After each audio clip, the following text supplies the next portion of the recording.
Hello there and welcome to another Unity tutorial. In the previous video we created a bunch of prefabs so that we could use them to easily create new levels. So in this video what we're going to do is we're going to use them and actually create a level. So the first thing I'm going to do is go up to the File menu and select New Scene. And we're going to create a new basic built-in 3D scene. Okay, so here's our new scene and there's nothing but a camera and a directional light. We're going to get rid of this camera in a second, but we'll do that shortly. First of all, let's drag in our room prefab. And we'll have to bring it into the center of the scene, of course. Okay, cool. So here is our room prefab. And this is the environmental bounds for our level. So the player will be restricted to playing within this room. So we don't have to do anything special for this prefab. It's already set up with everything we need. So the next thing we'll do is we'll start dragging in some platforms. So I'm just going to drag this directly into the scene view so that I can kind of place where they're going to be positioned. And yeah, so that'll do nicely for our starting platform. Again, this is set up quite nicely, so we don't need to do anything special here at the moment. So let's drag in the platform B and we'll place that one like maybe here. We'll create a simple level to begin with. And then I'm going to do the same with C. So now I have one of each in the scene. And now I can just duplicate the ones that I want to copy. So let's duplicate B, maybe put that there, and duplicate A. Maybe we'll combine the two, sort of overlap them. Bring this one slightly down so there's no clipping, that's better. Yeah, that's pretty good. Maybe we'll chuck one of these smaller ones like over here. Make sure that's still within the playing area. Excellent. Okay, so next let's drag in our player prefab into the scene. There he is. And this comes in with the camera. We can see the frustum of the camera when we have the player selected. There it is right there. So we don't need this camera that was created with the scene. So let's select that and delete it. And now the player's camera is the only camera in the scene view. You know what? I think I'll make it this side the start. So I'm going to move my player over here and I'll move them up just so they're sitting on top of the platform like that. Good. Okay, so next we need our UI elements. So I'm going to drag in the canvas here.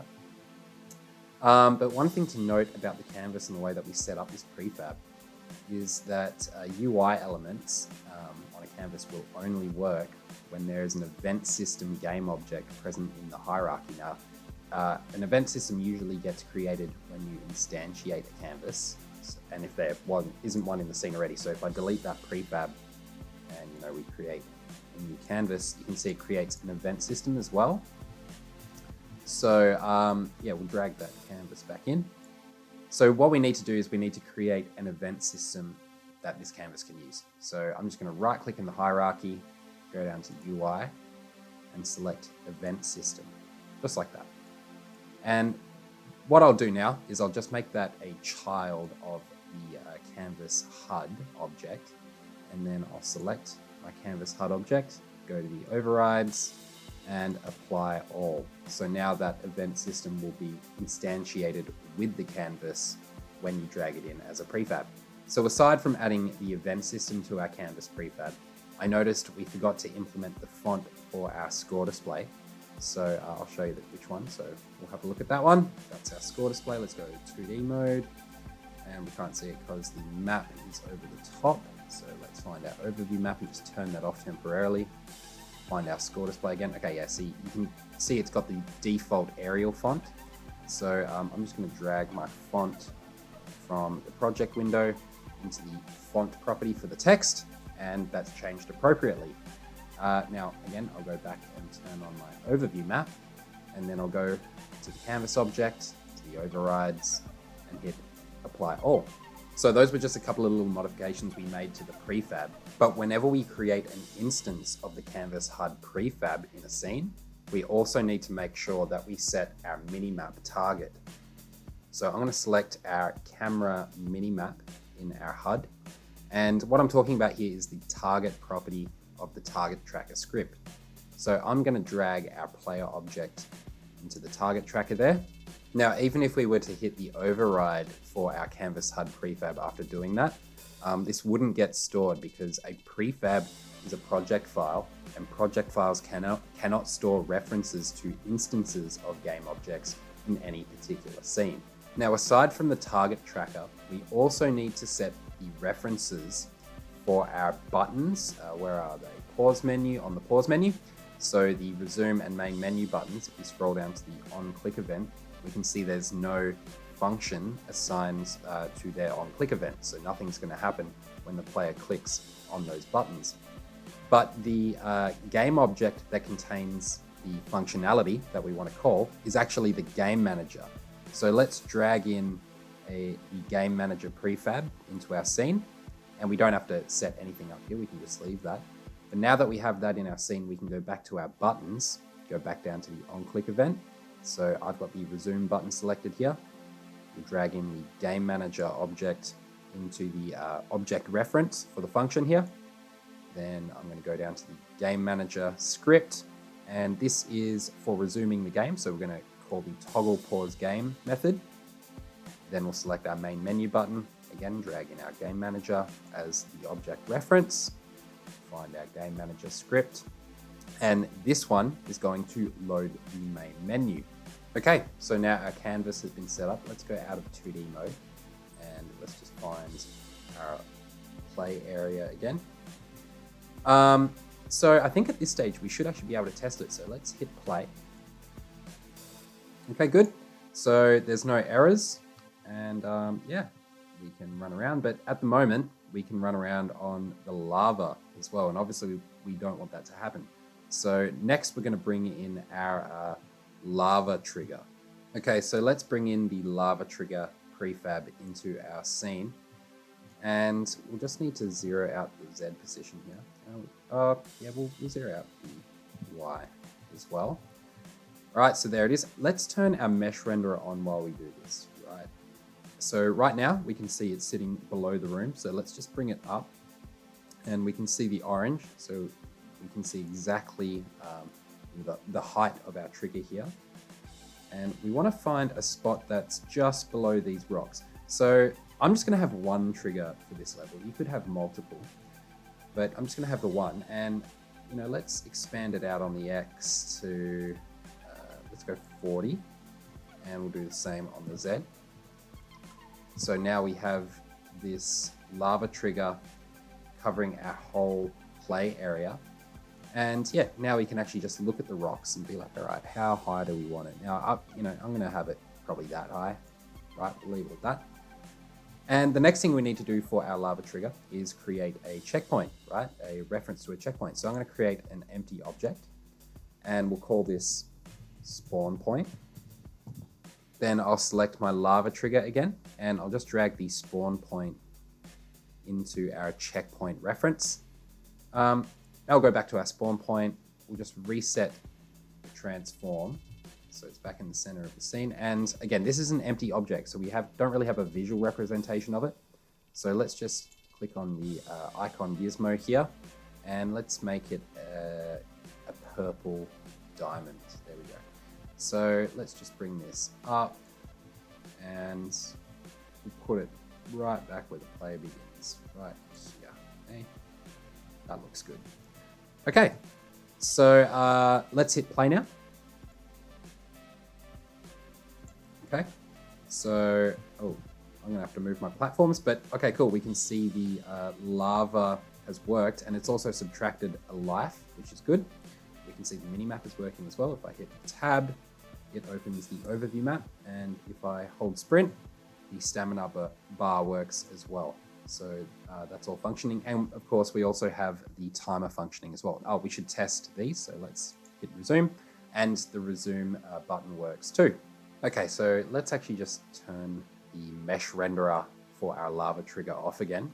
So we no longer see it. And now I'm just going to quickly rearrange these platforms so that we actually have a game that our player can complete.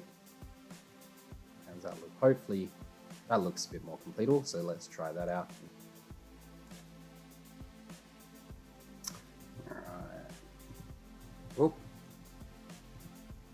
Oh, what's going on? All right, so if we have a look at this platform, okay, we can see it has no mesh collider, so that's the problem. So let's find our platform C prefab. Go add component, look up mesh collider, and just add it. And now, if we hit play, and cool. Now we can make it across. Good. Okay, so next let's drag in a moving platform. All right, there it is. It's, yeah, probably like here. And it's off the ground, good. Okay, let's minimize our canvas, seeing as we don't need to tweak anything with that anymore. So what we do need to do is add some points. So I am gonna have 2 points here. And I'm going to have it wait 1 second at the first point, and it's not going to wait at the second point.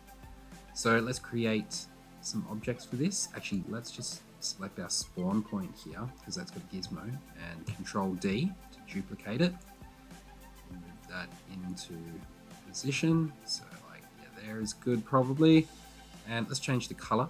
Let's make this a yellow diamond, or and rename it as well. We'll call it platform point. Okay, and now, so that's going to be our first point, and we'll duplicate it again, and I'll put it like somewhere over here. And now let's drag each point. So this is my first point, and this is my second point. Okay, and what I am trying to do here is I'm going to have another little platform over here. Let's make it a smallish one. Let's grab platform B and move it like here. All right. Cool. All right. So our moving platform should work now. Let's create some way for the player to score some stuff. So drag in our score trigger. There it is. So this first one, I'm going to make it a child of the platform I just created, platform B. So I'll make it a child and 0 out the position. And then I'll just move it up so that it sits on top of our platform. Nice and snug. Cool, so we have a score trigger there. And let's say this one's going to be worth 25, because the player's got to go like out of their way to get this one, right? And let's create one more. So I'm going to duplicate that score trigger and unparent the platform and the score trigger there. And we'll move this other one, we'll just put this one here, right? That's, again, nice and snug on top of the platform. So now we have 2 score triggers. So last we need a way for the player to end the level, right? So we'll drag our end trigger in. And let's relocate this to the end of the level, just like so. Ooh, make sure it stays on the platform. So the player will hit this trigger and the level will be over. So let's give it a go. All right. We can see our moving platform is working. While it's coming back, we'll grab this. And it waits for a little bit. All right, cool. All right, now it's going to be a bit trickier to get on again because it doesn't stop. Oh, there we go. We just made that.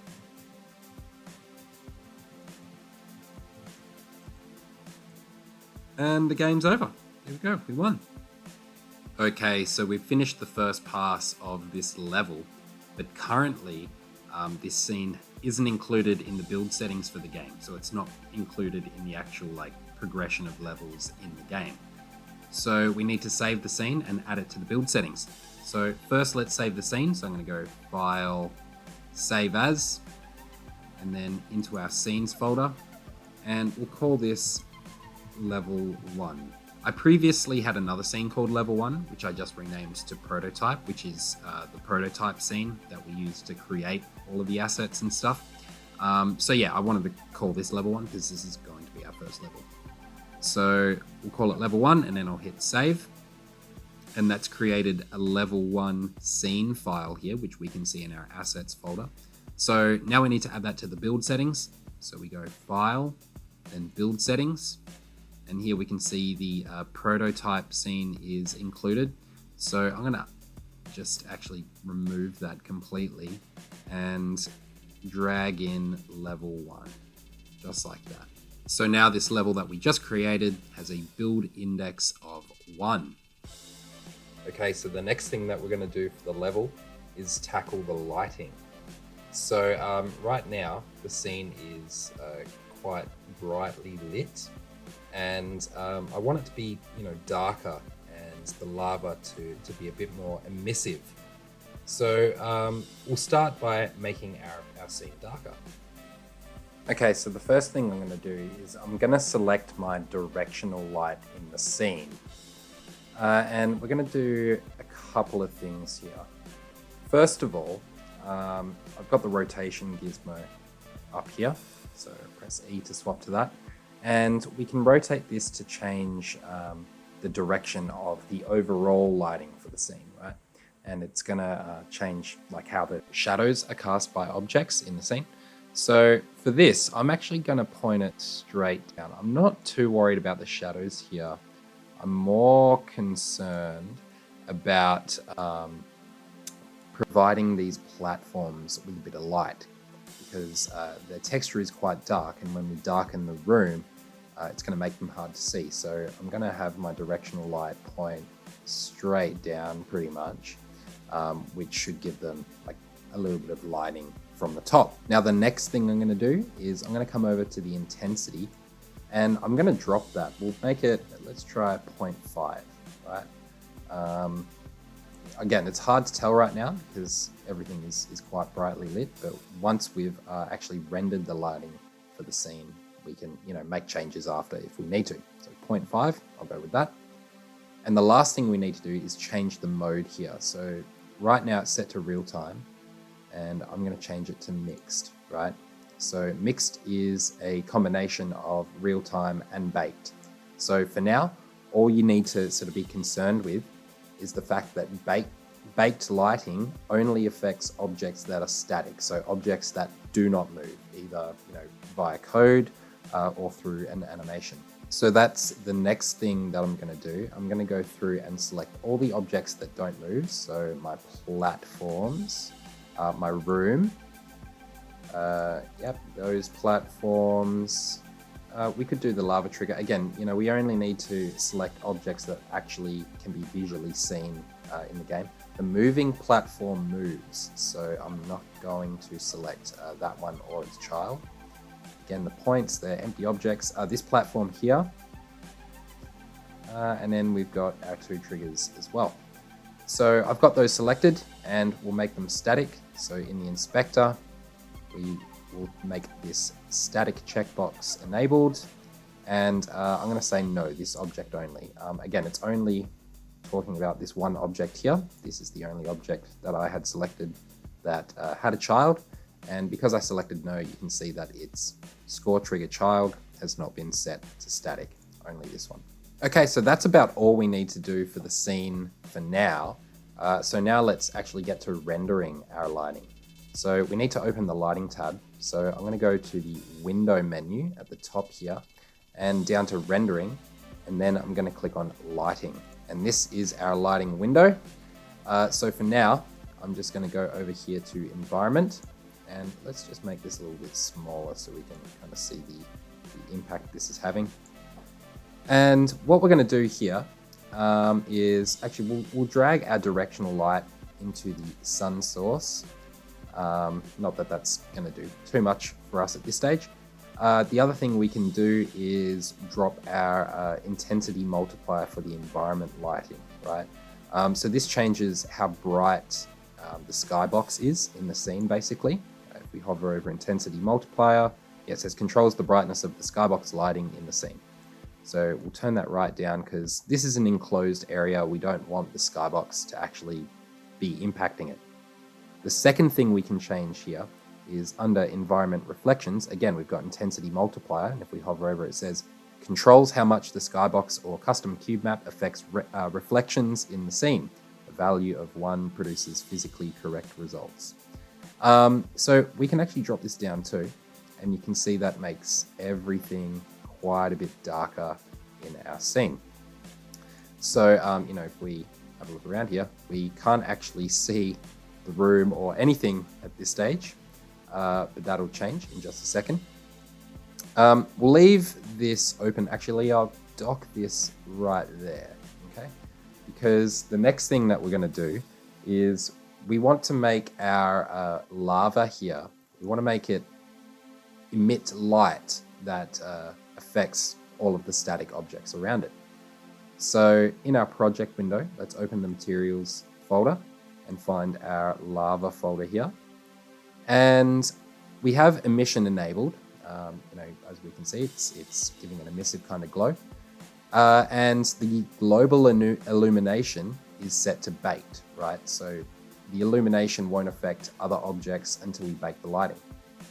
But in order to actually have it emit light rather than sort of just look emissive, we need to change a property in the color. So I'm going to click on the color selector here, and we have this property called intensity, and this is only relevant to the emission. You won't see this on a usual color selector, and this is the actual amount of light that the material will emit, or the texture will emit.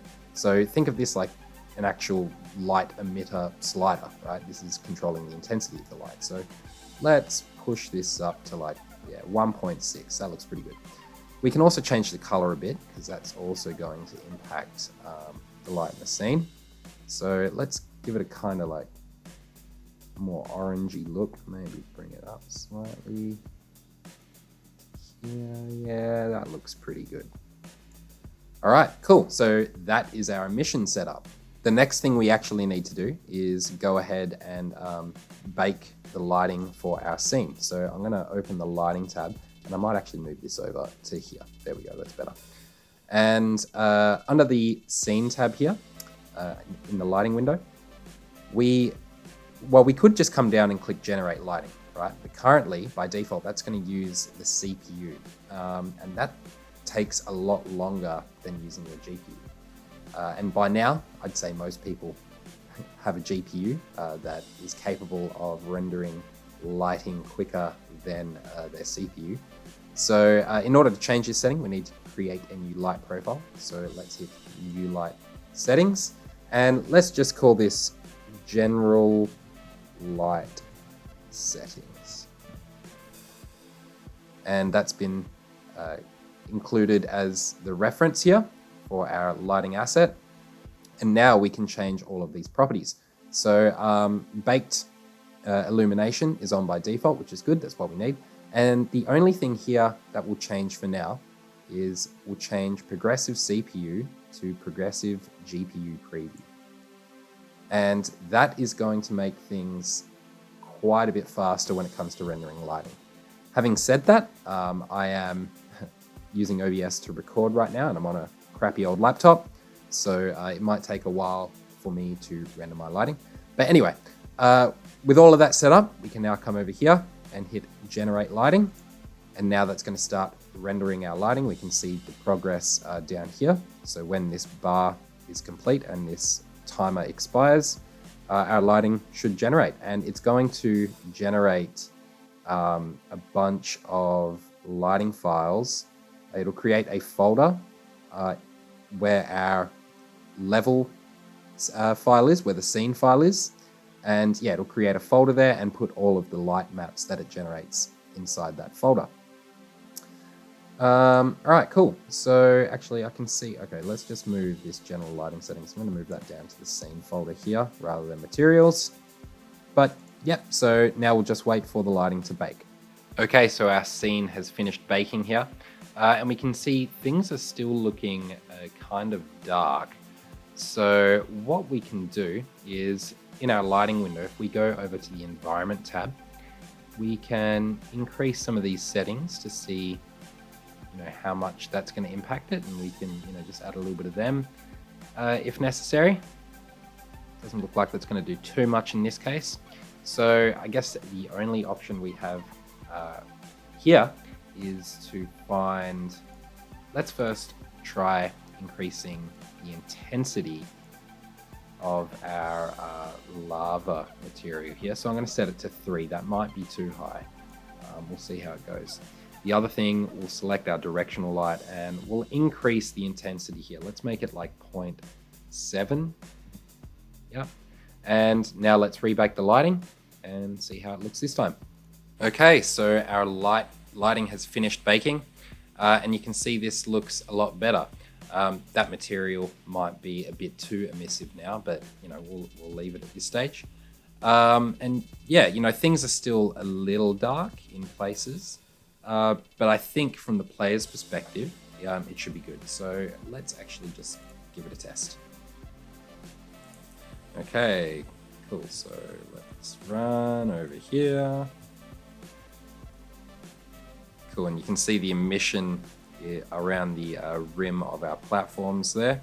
But the last thing I'll quickly do in this video is implement a very small bug fix. So there's a bug in the game right now where when our level timer expires, when it gets to 0 or below 0, it displays a negative time, right? And that's because when we check if it's below 0, we're not actually setting it back to 0. So we're not giving it a lower bounds that it has to stay within. So let's find our game manager script in the project window and open that up in Visual Studio. Okay, so here we are. So let's scroll down to our update method. Here we go. And okay, so we have this if statement in our update method that checks if level timer is greater than 0. And then down here we have this other if statement checking if the game pause is equal to false. Then we subtract delta time from our level timer to decrement it. And then we check to see if the level timer is below or equal to 0. So remembering that this executes also if level timer is below 0, so a negative number, and then it'll call the game over method. Then after that little if statement, it updates the HUD with the current level timer. So again, if this is negative, then it's sending that negative number to the HUD and updating it with that time. So inside this if statement, after where we call the game over method, we're just gonna say level timer is equal to 0, right? That's all we need to do to fix that bug. So now we can hit Control S to save this script and head back into Unity. Right, so to very quickly test that out, let's find our game manager, there it is, and go back to the inspector. I'm just gonna set the time limit down to 3-4 seconds, that'll do. So we can test it, let's hit play. Okay, so I can move around, we can see it's counting down 1 and 0, so it's no longer a negative number. Now if we hit W, it restarts with the scene again. And obviously I can't make it because I've only got 5 seconds. But yeah, there you go.